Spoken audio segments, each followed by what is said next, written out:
রাসূলুল্লাহ সাল্লাল্লাহু আলাইহি সাল্লামের সাহাবী উম্মে সুলাইম, মহিলা সাহাবী, নবীজিকে দাওয়াত দিছে। হযরতে আনাস রাদিয়াল্লাহু তাআলা আনহুর মা, আল্লাহর নবী এশার নামাজ পড়ে এরম বাড়ির উঠানের মধ্যে আইসা দাঁড়াইছে। হযরতে উম্মে সুলাইম মহিলা আনাস রাদিয়াল্লাহু তাআলা আনহুর মা দরজা মেলে আল্লাহর নবীর চেহারার দিকে তাকাইয়াই রইছে। আর আকাশের পূর্ণিমার চাঁদ উঠছে, তো চাঁদের দিকে একবার তাকায়, নবীজির দিকে একবার তাকায়।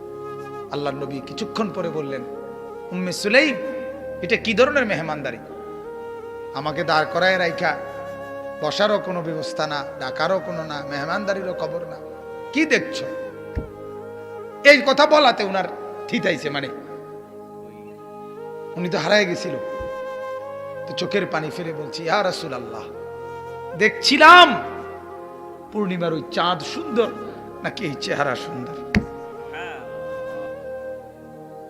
ফাওয়াল্লাহি লা আনতা আহসানু ইনদি মিনাল কমর।